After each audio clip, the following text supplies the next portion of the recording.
you go.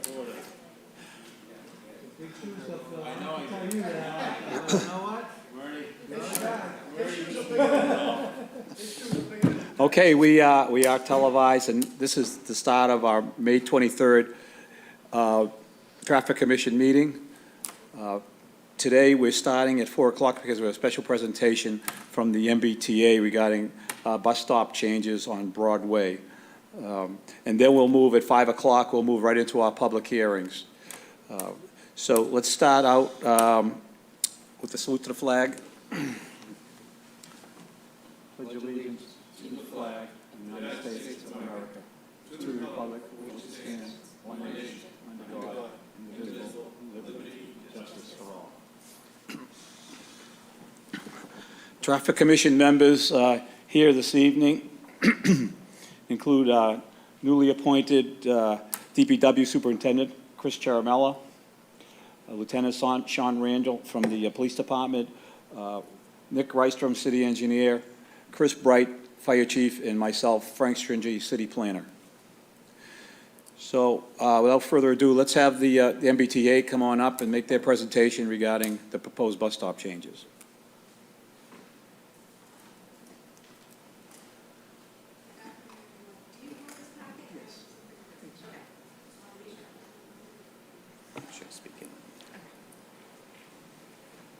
And are we able to put the, there we go. Yes. Okay, great. Good afternoon, everyone. My name's Olivia Mobate. I'm a project manager with the MBTA working on our bus network redesign program, and I'm joined today. Hi, good afternoon. My name is Becca Wolfson. I'm also a project manager at the MBTA on the Transit Priority team. Thanks for having us.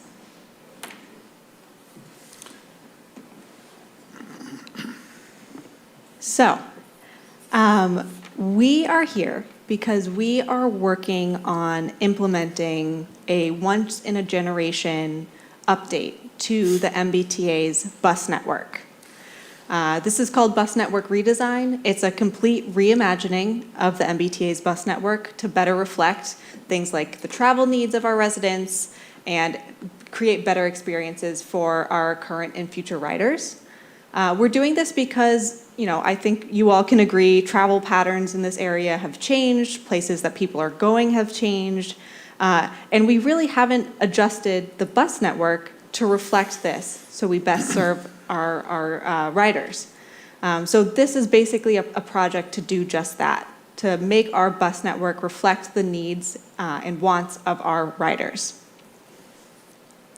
So across the board, we're adding a lot of service. And this is especially true in the first phase. So the first phase of bus network redesign is a set of 5 bus routes that will significantly improve the bus service that we have in Chelsea, Everett, Revere, Malden, and East Boston. They include a 60% increase in service today over these 5 routes. This is really, really significant and really exciting for us. We haven't seen something like this in truly generations. So with these changes, we are planning for December of this year.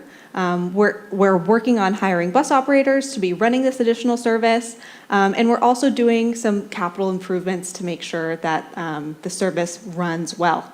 I see you all squinting at the small map. We'll zoom in a little bit more in some future slides, I promise. But just know for Revere, the ones that you all should be aware of are the 110 and the 116. So the 110, this is a route today that travels from Wellington Station through Everett and then through Revere, and then it ends over by Revere Beach Station and Wonderland Station. Through most of Revere, it's on Park Street, Center Street, Beach Street. It provides service right now during rush hour of like every 15 or 20 minutes you'll be able to get the bus. But off peak periods, even think like noon or 1 p.m. on a weekday, you could be waiting up to 30 to 45 minutes for that bus. We're completely changing this by doubling the amount of service we're putting on this route. So it will be running every 15 minutes or better, 7 days a week, from 5 a.m. to 1 a.m. This is a really, really exciting change. I'll note that this actually means that the service will also be running later on Sundays than it does today. So the routing will not be changing, but the service will be. I'll note that this current route, before we increase ridership, serves nearly 3,000 riders a day. So just to summarize, that's the route, comes down Park Avenue, onto Broadway, turns right onto Central, down to Beach, and all the way to Wonderland Station. Correct. Okay. Yes. The other route we'll be speaking about today is the Route 116. This route runs right outside our door on Broadway, all the way to Wonderland Station. To the south, it connects to Maverick Station in East Boston. It connects also through downtown Chelsea. So this is another really significant route within our existing network. Combined with the 117, which runs today, almost the same as the 116 until you get to just a few blocks north of here. This couple of routes serves over 11,000 riders a day. So really significant service on this route, and we are adding more. So our proposal for bus network redesign phase 1 would be to simplify this too, because you have two routes that are essentially doing the same thing, but they change a little bit at one end. That can be really confusing for our riders, and one of our goals is to make sure that this service is legible and easy to use so more people want to take it. So what we're doing is we're consolidating the 117 and the 116 into a frequent 116. This service is going to do the same routing that the 116 does today. So it travels up Broadway and then serves, I'm sorry, I forget the street north to connect over to Wonderland Station. That's Beach Street. Revere Street. Oh, Revere Street. Yep, yes. thank you. Since the 117 would be going away, this service that is shown kind of in a green dotted line on Beach Street would be covered by the newly frequent Route 110 service. So you're still getting frequent service on that portion of the route. It would simply be covered by a different route. So they'd still be getting that connection over to the Blue Line from that area, and they'd have opportunities to connect with the 116 over by Park and Central Ave. And overall, we're actually adding more service here too. So 13% more service on top of what currently the 116 and the 117 has today. Before I go any further, are there any questions? Okay.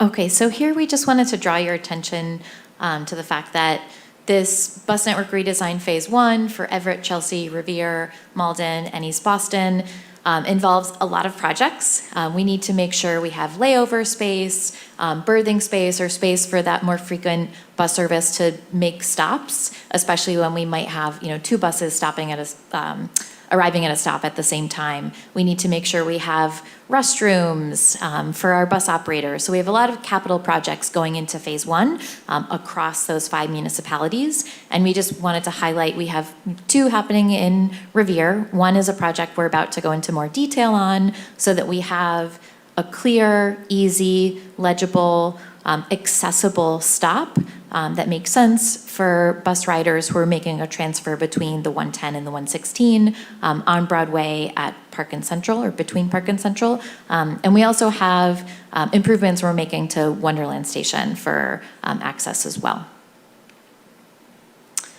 In addition to those capital projects across the municipalities, we also wanted to draw your attention to bus lanes and sort of improvements for bus reliability that we're building across those phase 1 municipalities. We're adding all these resources to dramatically improve the bus service, to make it more frequent. And the last thing that we want is for those buses to be stuck in traffic. So we've looked at where currently our buses experience the most delays and the greatest unreliability, and we've identified opportunities for bus lanes across our system. So you can see we have some corridors where we're working on design for hopeful implementation in 2024, some for implementation in 2025, and then we've identified, other areas across this network where we have opportunities to improve service, and we're going to keep chipping away at those with bus lanes and transit signal priority. And then we also just wanted to highlight before we jump into this project, with the project for the stop and transfer location between Park and Central with the Wonderland accessibility improvements, we're already investing more than $500,000 in Revere in this first phase. We're here, we are really excited to be partnering with you as a city and making bus service and bus transportation better for your residents. So again, we're here to invest and bring resources and appreciate, this partnership. I'm sorry, I have a question. Sure. The passenger transfers on Broadway, Park, and Central, what does that actually entail? Just like redoing the bus stops themselves?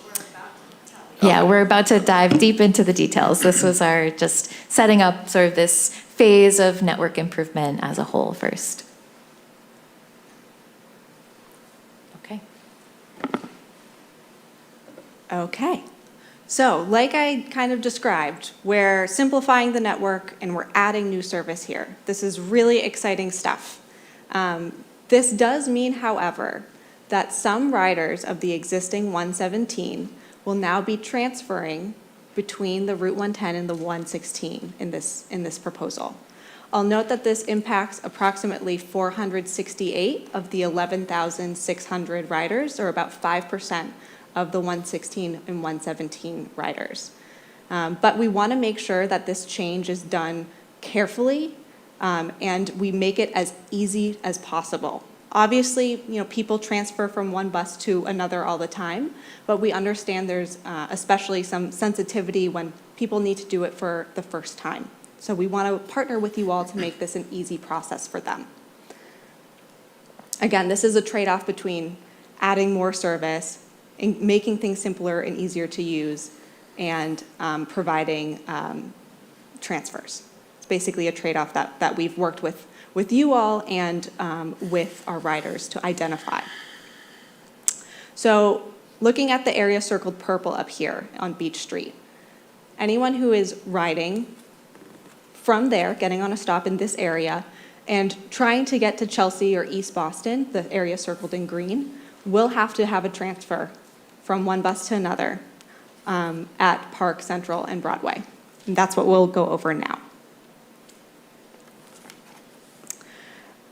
This is just an illustration of what bus stops we have in this area today. So you can see we have a few stop pairs on Broadway and a few stop pairs on Park Ave and on Central Ave. We also have that very weird bus stop in the parking lot next to the fire department. Not our favorite. We're proposing to close that stop. And then you can see in that red dotted line kind of the route that the 117 does today that will no longer be running beginning in December. So again, the goal of this project is to make this transfer experience as easy and accessible as possible. And with the existing stop locations, it's going to be really challenging.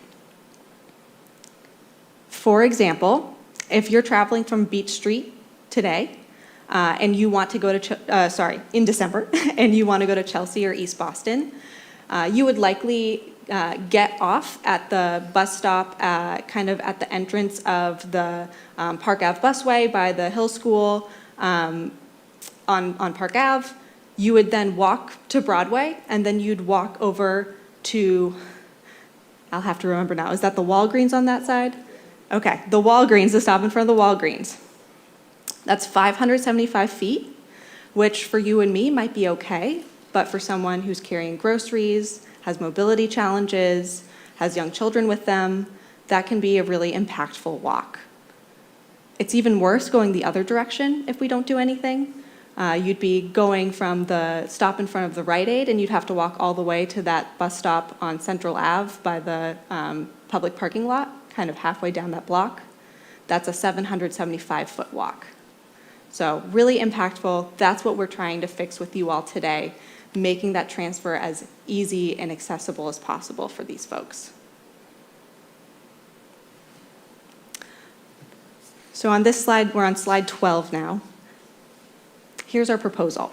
So you'll see here, everything green is a proposed new stop. Everything with a red X is a close of something we're proposing to close. And the ones in blue are stops that we're proposing to keep as is. So our proposal is based on providing a bus stop pair, basically one going in either direction, on that small block of Broadway between Central Ave and Park Ave. We recognize it's a small block. We have some plans to make this work. This would essentially put a shared stop for the 116 and the 110 headed northbound, which means that riders heading towards Wonderland can stand at one stop and get 2 buses coming every 15 minutes or better to get to Wonderland for that connection. We think that's really valuable, having the shared stop together. So, if you see a bus, if the stop were a block away, no one's going to be running across the street to try to catch the other bus. They're all going to be waiting in the same place. In the other direction, we initially proposed having the 116 and the 110 stop in different locations because we were very aware of the activity nearby at the fire department, and we wanted to make sure that we were not impacting their garage opening and closing. So we had initially proposed that you could have the 116, was traveling up and down Broadway, serve the stop right before Park Ave, but actually have the Route 110 serve a stop right after that turn onto Park Ave, close to where there's a stop today, but hopefully moving it a little bit closer to make that walk even easier. This is a trade-off that you all are welcome to share with us what you would prefer. It would be possible to have a shared stop on Broadway at that location. It's a matter of a trade-off between parking and intersection operations. Before I go any further, are there any questions about this? One question. What do we have for distance if we have, just in case we have 2 buses stopping at the same time? Mm-hmm. Is there enough distance between Park and the fire station without impacting the fire station? There is enough distance. We can go into a little bit more detail about this later, but it still would be also acting as a right turn lane. So there may also be vehicles using this lane. So yes, there is, basically our buses are 80 feet long. I believe that block is at least 100 feet long. Any other questions before I continue? No, we're going to get into that. That's an important point, because you can have Yep. cars want to get around these buses, Mm-hmm. going right onto Park Avenue from Broadway and coming around the buses and causing all kinds of confusion. So we'll get into that a little later. Okay. I'll also note, again, as I mentioned, we propose to close the stop that's in the parking lot next to the fire department. This would mean, you all might know today, the Route 110 actually travels through that parking lot. We don't like doing that. We'd rather not. So this actually takes our bus off of that route. So we would no longer be using what we call the Park Ave busway, including no longer, using a parcel outlined in red there where the parking is that actually is currently owned by the MBTA. So if we no longer need it, that's something to keep in mind.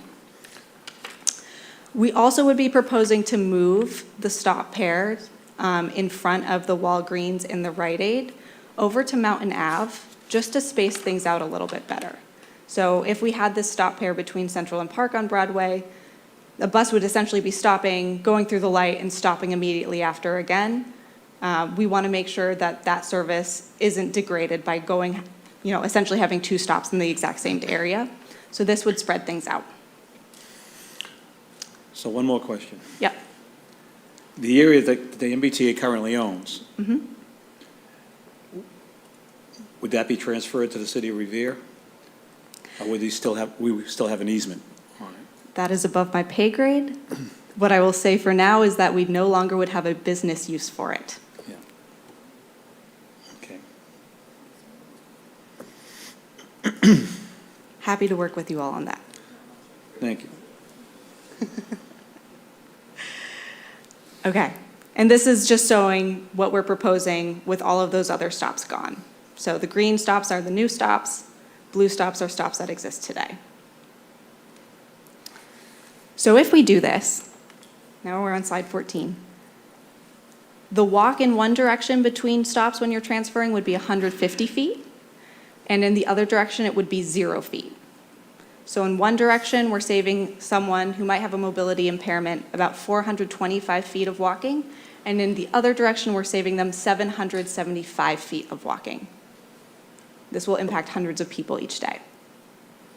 I'll also note that this would eliminate a lot of pedestrian crossings at this intersection, which I know it's, again, a busy intersection. It would mean that anyone transferring wouldn't actually have to be crossing any crosswalks, which hopefully would help you all.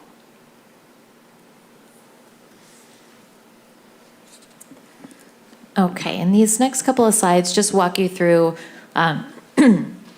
more of the, what the actual roadway will look like.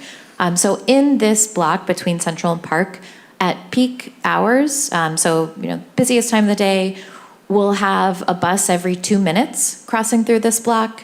Throughout the day, there'll be at least one bus every 3 to 4 minutes. So there'll be a lot of buses going through here. Half of those buses will be going straight, just north-south on Broadway, the 116, and then the 110 will be turning, onto and off of Central and Park Ave. So just in order to keep all the buses in the outer lane, we're proposing turning the outer lane in each direction into a bus lane. It would serve buses turning right in each direction, buses going straight in each direction, and would also be shared with right-turning vehicles onto Central Ave and Park Ave. We can consider those to actually be Q-jump lanes, since we're also proposing Q-jump signal heads. So at the very top of the page and the very bottom of the page, you can see those special transit signals that have indications so that bus operators are given a specific sign when they can go straight through that intersection. Just to sort of explain this a little bit, when a 116 is in that bus lane and it needs to go straight across Central Ave and across Park Ave, there's only one receiving lane. So we need those buses to go straight when general purpose traffic is held and cars don't have the ability to go north or south. So that's why we would have that specific special signal head, and again, allows the through buses and the right turning buses to share that right lane and keeps general purpose traffic that needs to go straight in that center lane. Yeah, please. I'll add, with the concern about having this lane shared with right-turning vehicles and with buses, this basically allows a bus to continue on as soon as it can, which means that the vehicles that are also sharing that lane will still be able to continue as they do today. So they will hopefully not have a bus waiting at that queue. The bus will be clearing out as quickly as possible. So, we know people take right on red over here. We still want to make sure that they're able to do that. This basically makes this possible. Yeah, so the transit signal priority that'll be programmed with those Q-jump signal heads, there'll basically be detection at the intersection that knows when a bus is arriving and can give the bus priority to get through. And that means, because it's a right turn lane shared with those through buses, when that bus is going straight, there'll be more right turning capacity, which will also help clear that intersection a bit. Quick question. Yep. Two of them, actually. So the signal jump only applies to the bus? Correct. Okay. And so those signals will be somehow interfaced with the existing signals for the cars? Correct. Yeah, it's basically a smart signal system. So when the bus signal is going to turn, it communicates to the other signals and can insert a signal only when the bus is there. So if the regular right turn lane is signalized as green and a bus is coming, it'll stay green a little bit longer to make sure the bus gets there and gets through. Or if the signal's already red, it can insert that green through phase for the bus and the right turners a little bit sooner. Does that make sense? But it's very brief, and it's, every 2 to 4 minutes. So it's nothing that would really impact the regular signal cycle as it is in a meaningful way. Yep. Can you clarify one thing? You mentioned every 3 to 4 minutes, buses will be coming through this intersection. Yep. That's not the interval of the buses stopping, is it? It actually So buses would will be. stop every 3 to 4 minutes? Yes. Okay, Yeah, so a lot of buses coming through here. yeah.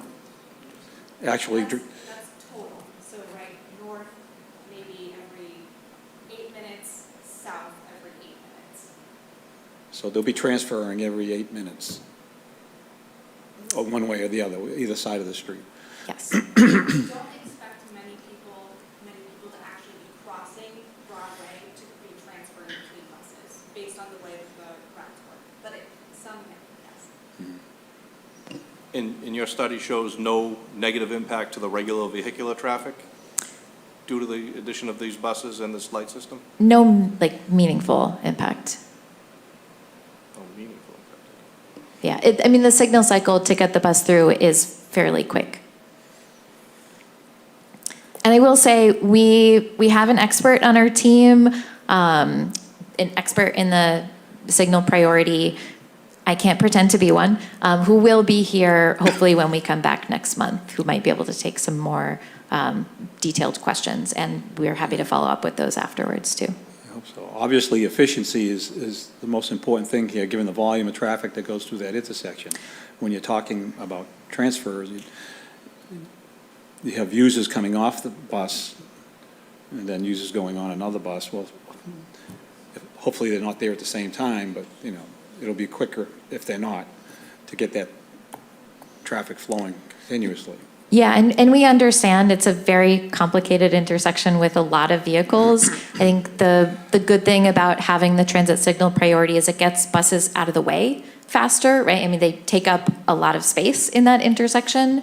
And, the better we make this service, the more attractive, the more frequent, hopefully some people are able to switch over from vehicle trips and get on the bus too, We which will hope so, improve 'cause things. this intersection has been a source of great pain to the city for many years, Yeah. and we don't need to Yeah. make it even worse, so. So I will note, I checked this yesterday. The number of bus riders that go through this intersection right now is over 500 an hour during rush hour. So imagine if those people were in cars. Imagine if we can get twice as many to take the bus instead, right? So the bus is actually doing a lot of work for you all to decrease the amount of vehicles we're seeing through this intersection. And by making this service better, we're hoping truly that it will make an even more meaningful difference. The only thing is, we're creating stops literally in the intersection now. So that might delay it a little more than currently, right? Delay the intersection? Yeah. So, like Becca said, we had a signal team look at this and figure out if it was a meaningful change in the way that the intersection would be operating. And they told us that it would be completely doable and it would not be an impactful change. They basically calculated based on the fact that there's a stop there. So this has kind of been modeled out. We'll obviously be working with you all to get you more information if you would like more next month to explain this. But we have worked diligently to make sure that this can actually work, because the last thing we want to do is mess up this intersection, not only for all the people traveling through, but also our buses, right?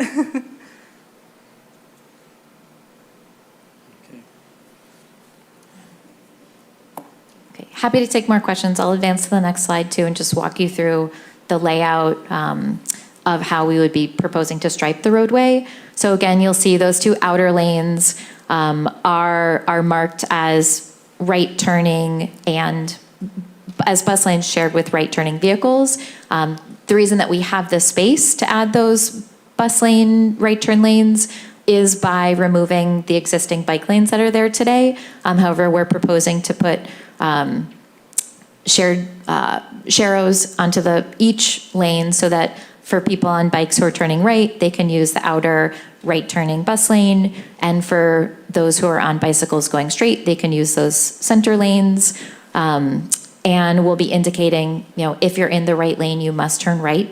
And one thing we also wanted to point out is the extra space on the side with the fire station. We, understand the sensitivity of the fire vehicles being able to access the fire station. And so we do have extra space there. The double yellow center line doesn't change at all. So meaning the access that you have today for pulling out will stay the same. And can you include that in your plan when you return the do not block intersection, hatched off area in front of the fire station? Yes, yeah, we've heard that message and we can incorporate that into the plan to do not block the intersection markings.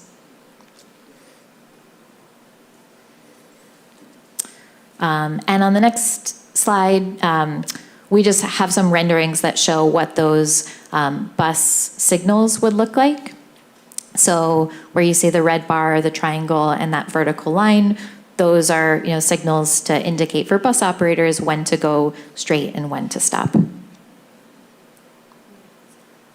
Yeah, and we do have these in our system throughout the region already. I know, they probably look very new. I don't think we have any in Revere yet, but we have one in Cambridge, we have them in Somerville, and a couple in Boston and throughout the system. And this is something that we're trying to build capacity to have a lot more of throughout our system. And we're really sort of launching more with the resources that we're bringing to Bus Network Redesign Phase 1.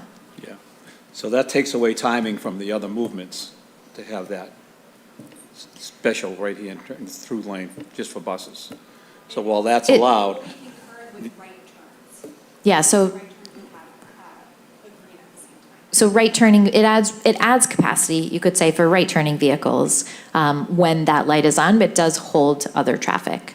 But again, it's only when a bus arrives, so otherwise the cycle would operate as it does today. And it's a I brief. misunderstood. I thought that just applied to buses. It tells buses that they can go, but when anyone can move in that right lane, since right turns are allowed on red, right turning vehicles will also be able to turn in that phase. I know it is a little bit tricky, and maybe next time when we come back, we can have some additional diagrams that really diagram out what that's, how that signal would work.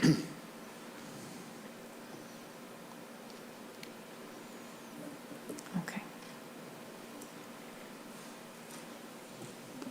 In addition to those lane adjustments and the signals, we're also proposing to upgrade sidewalk at the locations of these bus stops to comply with federal accessibility guidelines. So the areas shown in gray rectangles here would be repaired and brought to a state of good repair. We're lucky enough that you all did a lot of work over here in the past few years for the crossing and the ped ramps. So most of this work would be exclusively sidewalk, just bringing it to a state of good repair. Along with that, what are you proposing for shelters? Excellent question. So we are proposing a shelter for the stop on Park Ave. There is not sufficient space for them on the stops on Broadway because of the business frontages, but we would be installing benches at both of those. Excuse me. Yeah. The improvements to the sidewalk, that doesn't not include any relocation of the curb line, correct? Correct. Thank you. Just to show you all what this means for parking, I know this is something that's very important to you all. In doing these changes, pending, what you all would like us to explore regarding either having separate stops for the 110 and the 116, having south and westbound, or having a shared one on Broadway, That stop on Park Ave would be equivalent to 3 parking spaces. By removing the stop in front of the Rite Aid, you'd be gaining 2 spaces. And then the stop pair on Mountain Ave would be a loss of 4 parking spaces. So overall, pretty minimal, keeping in mind that these changes are impacting 468 riders per day.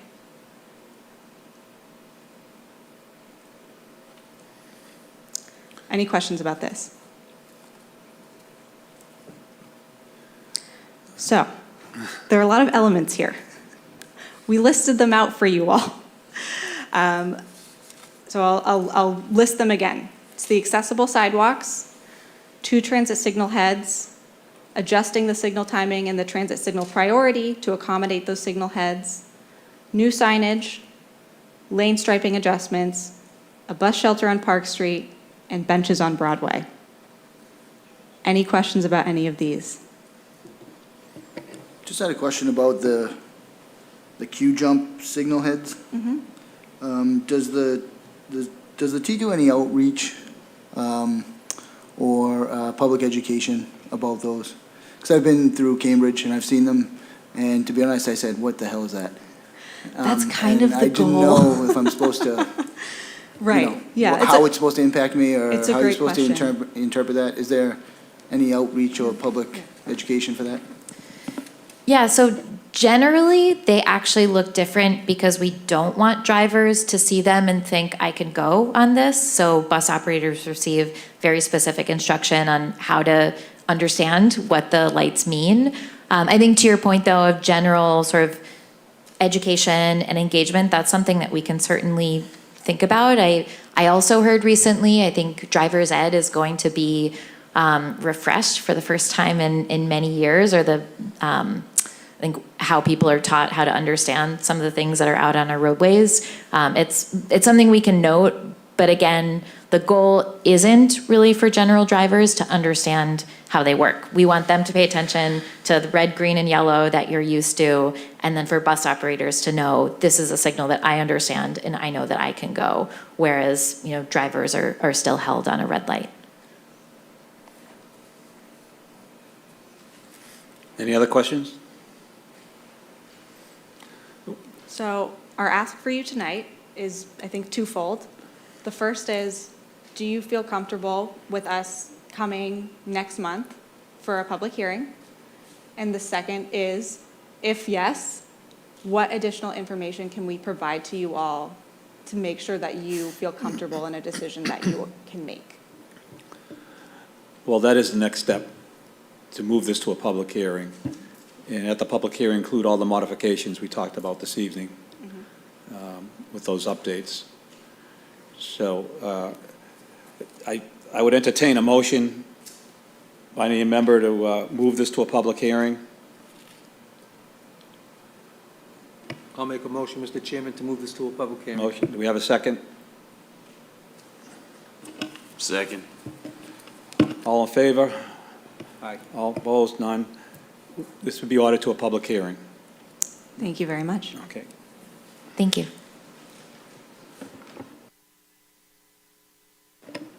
Okay, we have some time before the public hearings actually start at 5 o'clock. There are other requests that we can take up at this time that are on the agenda, including request number 1. This is to amend Title 10, Section 10.32.210-10.32.211 to allow parking of vehicles with pupil plates not to exceed 6 passengers. This is a request to allow parking of vehicles that have pupil plates. Now, this is something that I think we have to take a close look at, because it could have a larger impact on parking overall in the city.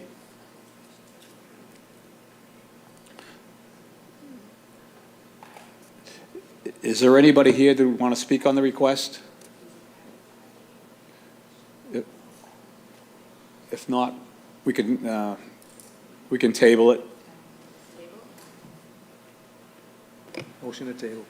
We have a motion to table. Second. All in favor? All opposed? Aye. Request number 1 has been tabled.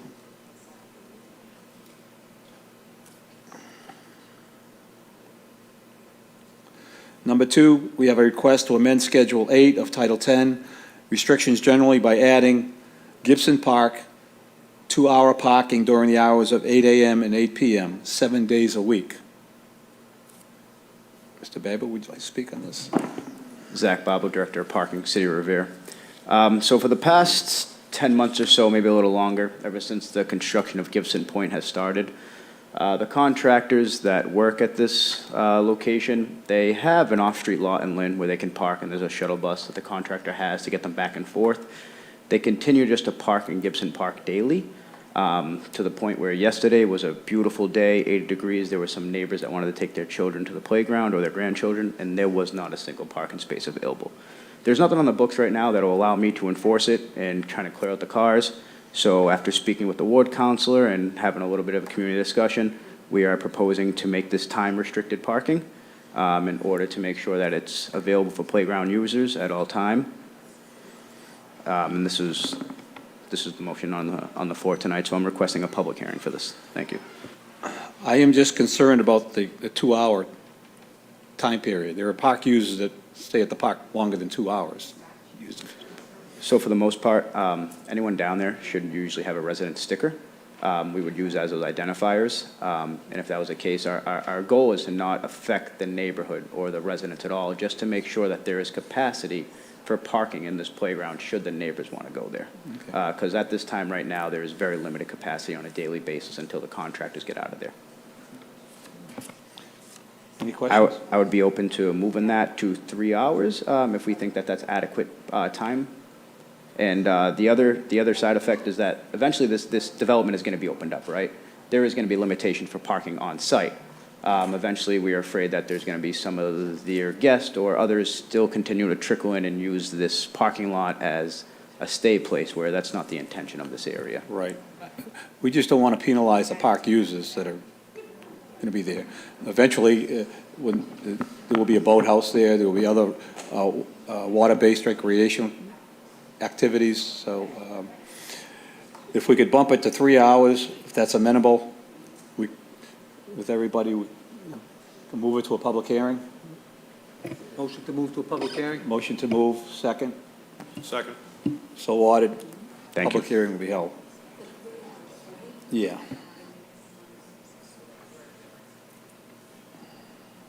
Mr. Barbo, quick question on that last one. Yes. Is that just for the parking lot? Yeah.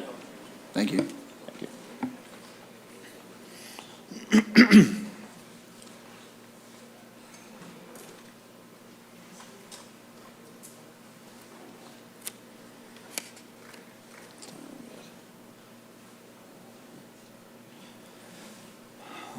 Let's see. We have another item 3. This is a request to amend Title 10, 34.010, Section G, resident parking sticker by removing 145 Harris Street. And this goes along with number 4, I believe, to amend 10.43010, Section F, by adding 145 Harris Street, 1 parking sticker per unit. Additional vehicles will not be eligible. Thank you. So this is a building, I think it's 14 to 16 units, all condos, all owner occupied. They only have about 9 to 11 spaces in their lot. It's really an L-shaped lot, and there's not much of availability. There's a couple individuals there that have children that have come into the driving age, and they do own their condos, they do live there, and they just are running out of parking availability. Their children end up on the street and seem to be getting tickets frequently. So this was actually brought on by the ward councilor of this area, and I'm in support of this motion. We're asking for a public hearing. So the request is 1 additional parking sticker The crest Or is only really, one parking sticker per it's unit? really to move the property from the G list to the F list. The G list is Yeah. a list where you don't get, you do not qualify for any type of resident sticker or visitor pass. The F list allows you to qualify for one resident sticker per unit plus a visitor pass. If it's the wish of the commission, and we just want to make sure that they're tax-paying vehicles on the street, I'm comfortable with providing one resident permit per unit, and should they need a space for their guests, they could try to facilitate it within the lot. I'm open to that too as well, if that's the wish of the commission. Okay, thank you. Zach, how many units is it? I believe it's 14 or 16. It's 11 units, I believe. They have 14 parking spaces. Okay, thank you, sorry. That's where I was confusing the number, yeah. Mr. Chairman, is this one of the developments that when it was constructed, it had received variance for parking? Is that why it's on? I believe so, because there are 11 units, and they do have 14 parking spaces, so they would. So they would Yeah. need a variance to not meet the requirement? Correct. Thank you. Motion to move to a public hearing?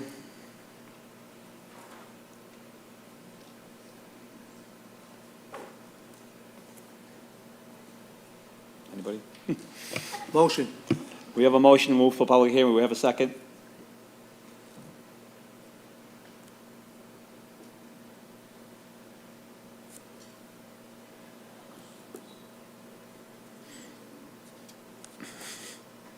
All right, I'll second. We do have a second. All in favor? All opposed? Order to a second? No. Order to a public hearing? Item number 3 and 4 together. Mr. Chairman, number 5 actually goes in line with number 2. Yes, let's add number 5 to number 2 for a public hearing.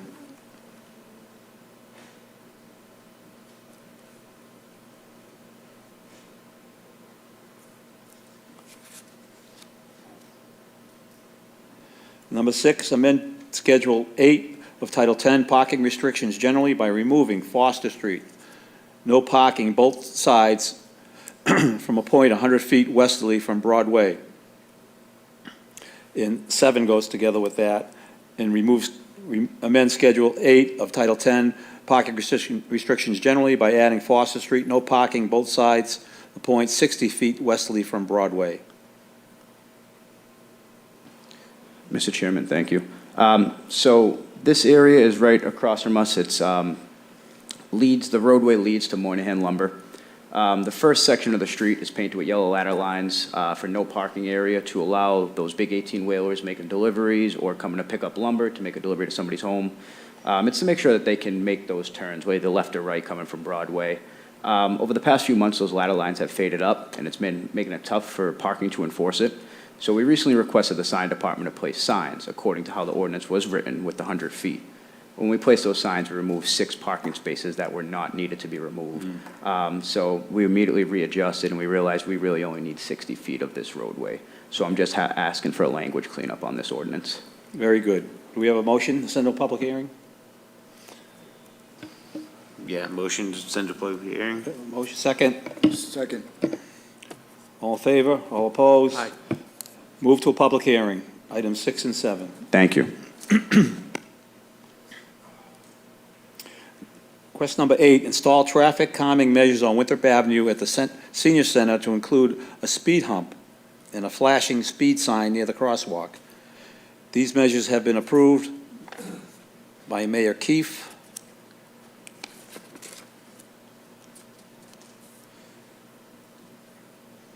Do we have anybody presenting this request?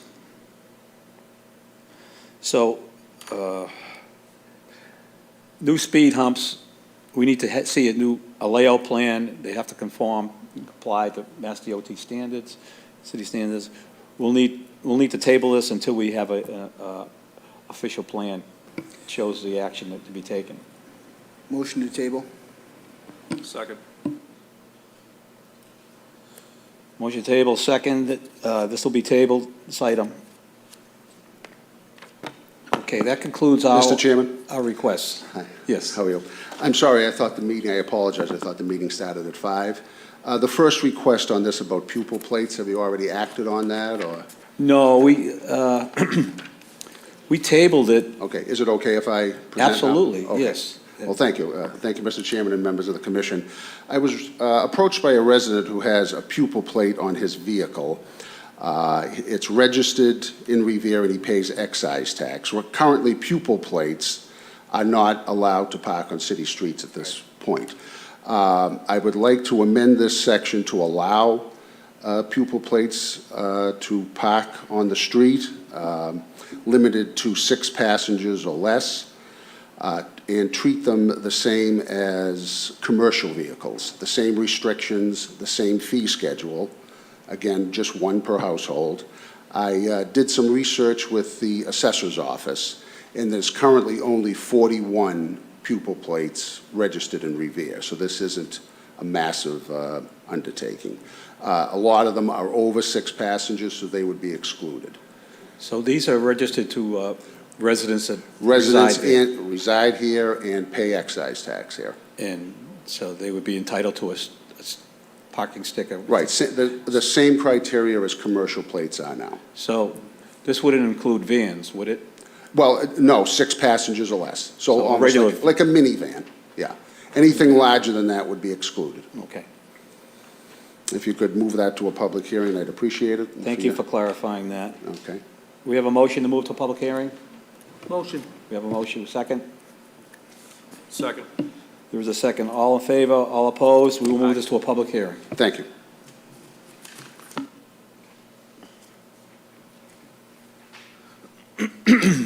All right, our public hearings are scheduled to start at 5 o'clock. So we have a few minutes.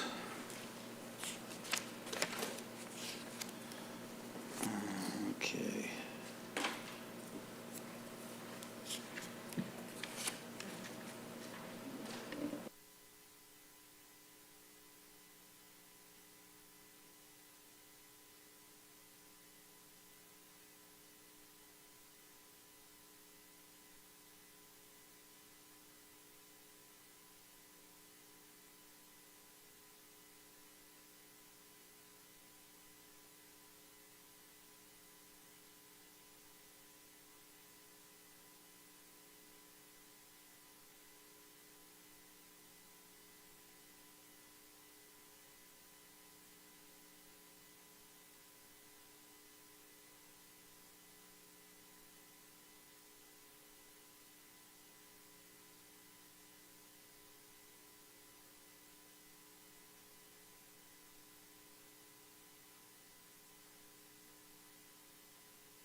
Traffic Commission will now reconvene to start the public hearings scheduled for May 23rd, 2024. The first public hearing is to amend Schedule 4 of Title 10, isolated stop signs, by adding Adams Street, southbound traffic at Coolidge Street, and Raymond Road, northbound traffic at Coolidge Street. Are there any proponents? Hearing none, seeing none, close that side of the hearing. Are there any opponents? Hearing none, seeing none, close that side of the hearing. This was a request by Councilor Cagliandro, correct? Yes. I believe he sent a letter on that. Yeah, right. Do we have a motion to approve? Motion to approve. Second? Mr. Chairman, you mind just walking us through again where these stop signs are going to be added? Southbound traffic at Coolidge Street, at the corner of Adams Street and Raymond Road. Right now, I believe there's stop signs there, but these two corners do not have stop signs, so this. Adams currently does, Coolidge does not, correct? Yeah, right, so this would bring it up, intersection into compliance with Okay. stop signs all around.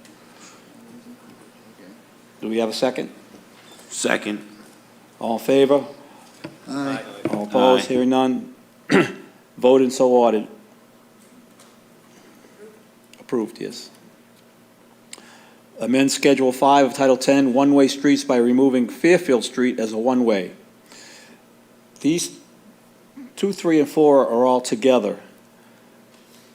Also amend Schedule 5 of Title 10, one-way streets, by adding Fairfield Street as a two-way street. And 4, amend Schedule 8 of Title 10 to change the eastern side of Fairfield Street to no parking anytime. So this conversion from a one-way to a two-way on Fairfield Street and no parking on the easterly side. Do we have any proponents?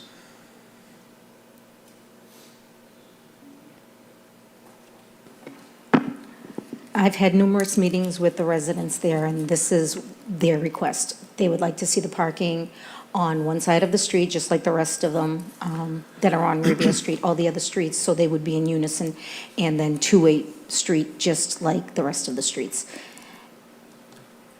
And I told them I would represent them today, so Right. they didn't have to come. They've already been here. Just sort of summary, Fairfield Street is the only street which is a one-way. Yes. Off of Revere Street.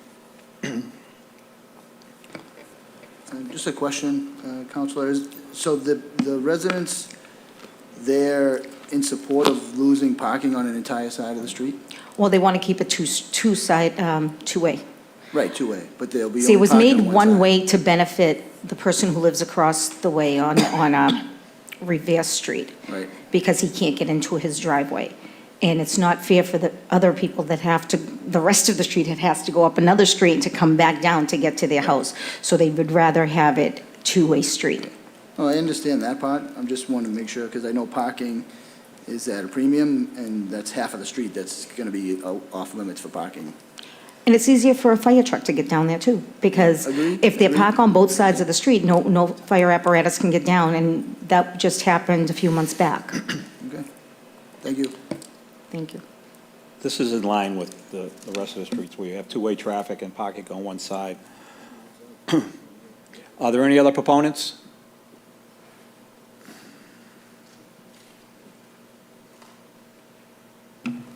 Zach Babo, Revere Parking Department. In agreement with Nick Rystrom, engineer, and the counselor. The street's not wide enough. It should have been one-sided parking from the beginning. It should, when this changed in 2017, this street should have been left alone the way it was designed. A petition was led for whatever reason, and the items kind of got tabled and sat there. I think this is a motion to change the street for the better. I was a part of the community discussion with about 9 residents over there.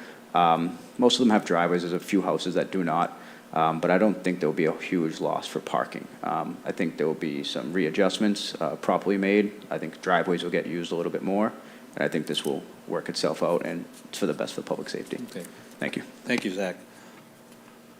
Are there any other proponents? Hearing none, seeing none, close that part of the hearing. Are there any opponents? Hearing none, seeing none, close that part of the hearing.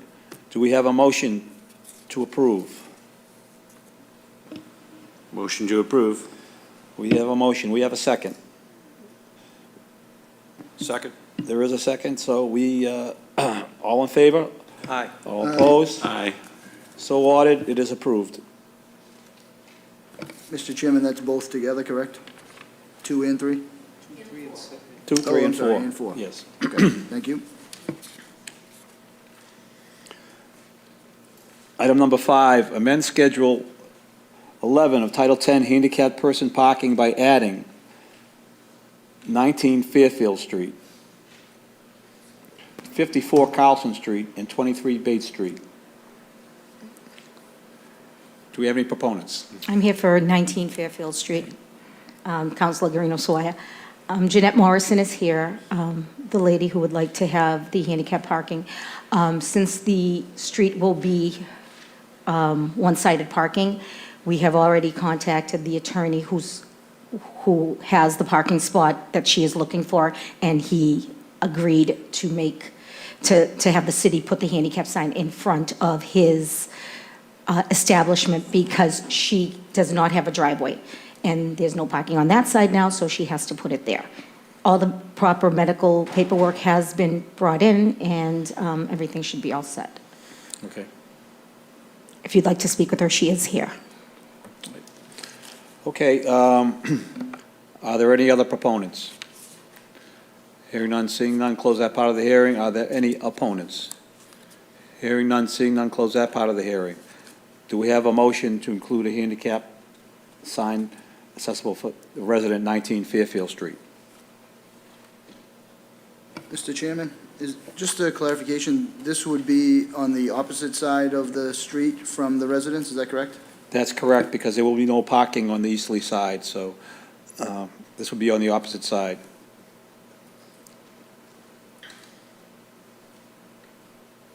I believe the property owner on the opposite side is in agreement with having the sign in front of their house. Has someone spoke to the property owner on the other side? Yeah? I have an authorized letter. Okay. And there is precedence. Member Charmella, I just wanted to let you know, yeah, it's a law office, Levine's law office. He has some areas that he's fine with giving this up. He was a part of the community meeting as well, while during this discussion. This was all being discussed while one-sided. Excuse me? That's all in this packet? I'm not sure if the letter was submitted, but speaking with the council, I'm sure she would be happy to send over the letter. It's there? Okay, Yeah, everything's in there. awesome. I just want to make sure there's something saying that they're, Yeah. oh, I don't have that. Well, we have a motion to approve 19 Fairfield Street.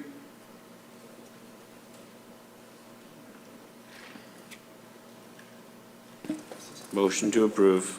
Second, Seconded. we have a second, so all in favor?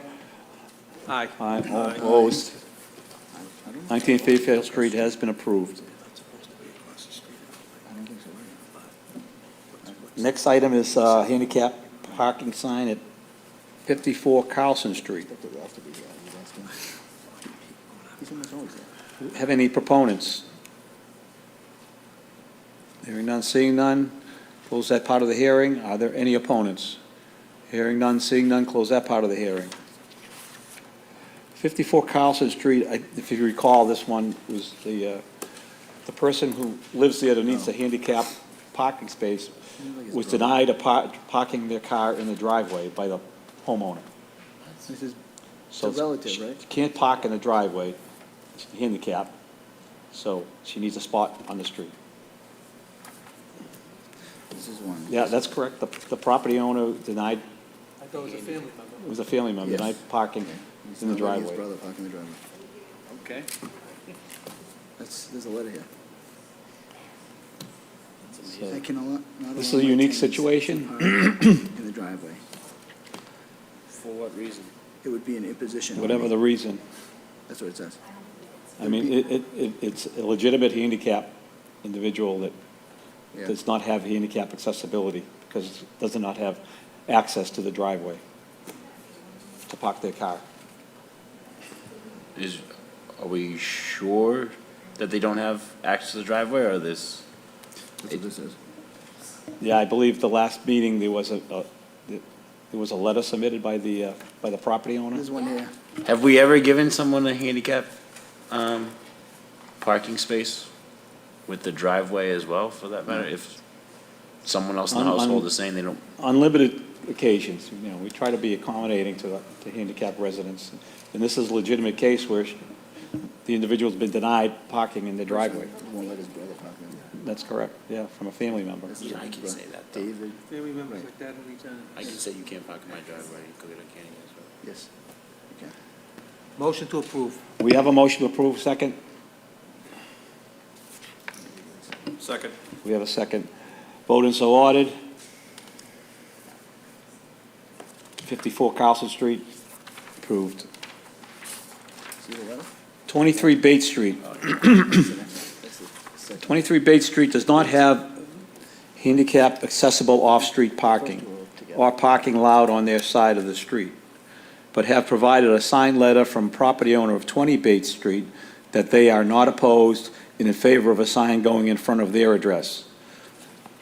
This is another situation where you have no parking on the side of the street where this handicap sign has been requested. However, the resident on the other side has approved having a handicap parking sign in front of their house. Are there any proponents? Oh, my God. Hearing none, seeing none, close that part of the hearing. Are there any opponents? Bates, Hearing none, seeing none, close that part of the hearing. 23 Bates. Oh, I'm not for or against, just a point of information I wanted to get out there. 20 Bates Street was approved a handicap sign about a few months back. So I'm not sure where we'd put the second one. I'm not sure if it would really be encroaching on 16 Bates. I don't know if there's enough curb space there to put 2 handicap signs in front of one home. So I'm not for or against this. I want to help people, especially if they're having limitations in parking. I do know the homeowner or the resident there does not have a driveway, and they live on the no parking street. Local business in the area has really tied up the first part of that street, made it tough when people come home.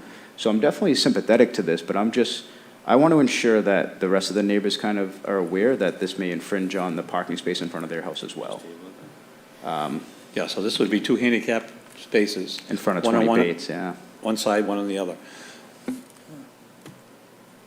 If the commission would like to hear further clarification from the Handicap Affairs Director,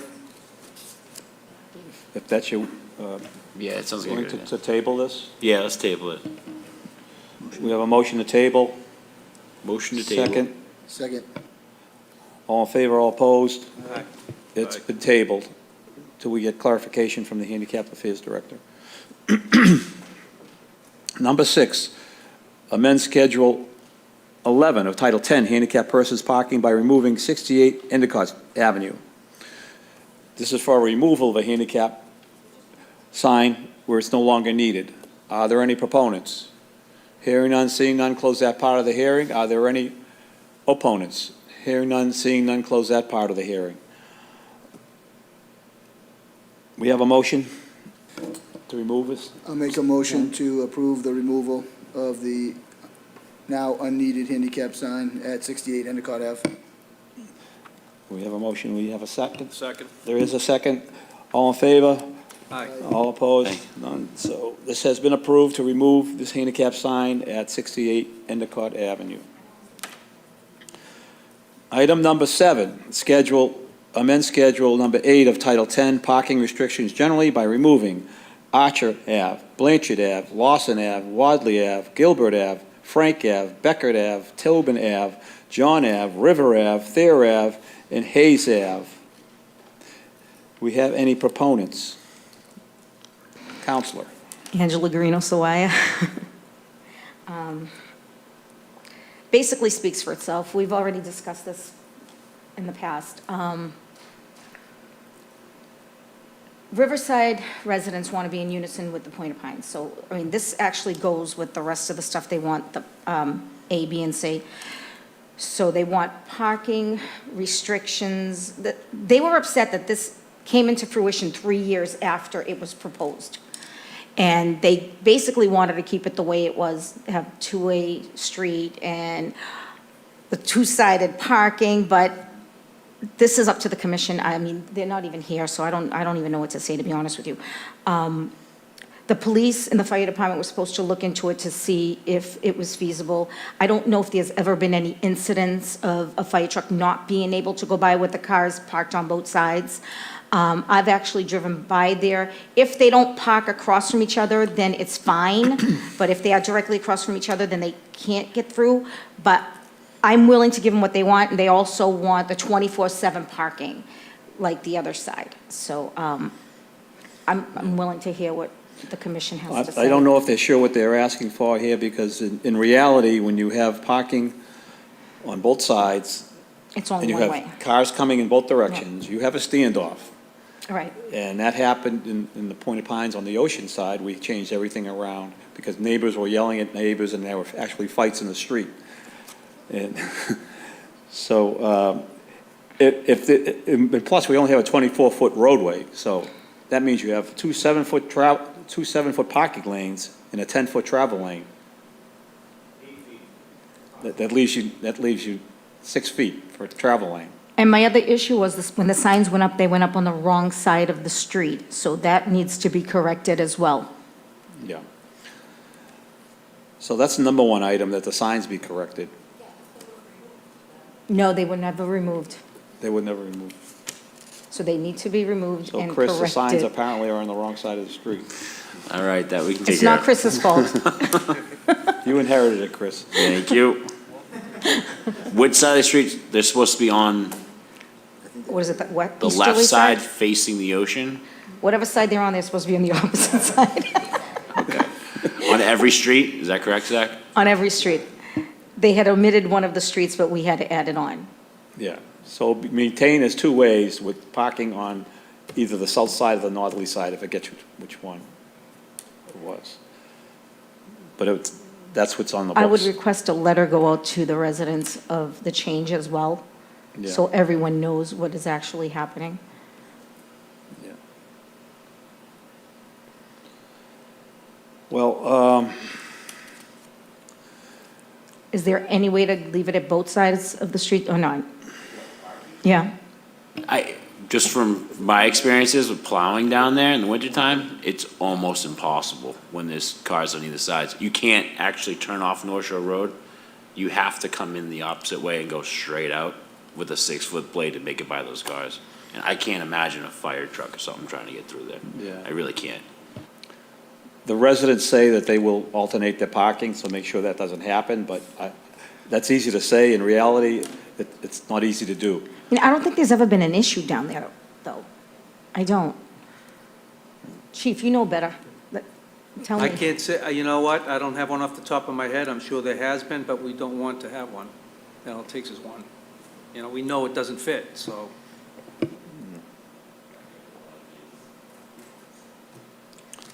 So this is a public hearing. We heard from our proponent. Are there any other proponents? There's no one here today. Hearing none, seeing none. Are there any opponents? Hearing none, seeing none. The wish of the commission. Either table, deny, or approve. Mr. Chairman, just to clarify, the request is to have parking on both sides and have it be two-way? Correct. And you have a 24-foot right-of-way, roadway. For safety and plowing reasons, I make a motion to deny that. I'll second. Motion to deny, second. All in favor? Aye. All opposed? Aye. So ordered. This amendment has been denied. But we'll go back to the original one-sided parking, two-way street on the proper side of the street. But they're going to keep the 24/7 parking? That has to be, those signs need to go up that say 24/7 permit parking. Yeah. Zach? Zach? Thank you. So that was the original idea behind the motion in 2021. There was historically no parking allowed on either side of the riverside, wasn't very heavily enforced. In order for the commission to make it 24-hour residential with the construction of Gibson Point, They couldn't make it 24-hour residential on a street that had no parking or legally not allowed. So it is 24 now. This motion does not need to come in front of the Traffic Commission. It is as it is. It is currently today 24-hour residential parking, which was approved back in 2021. Right. So I think that can sit as is. Yeah, and before that, it was restricted, no parking on either side of the streets. Correct. So now they, at least they gain parking on one side and 24-hour parking. Correct. Okay. Thank you.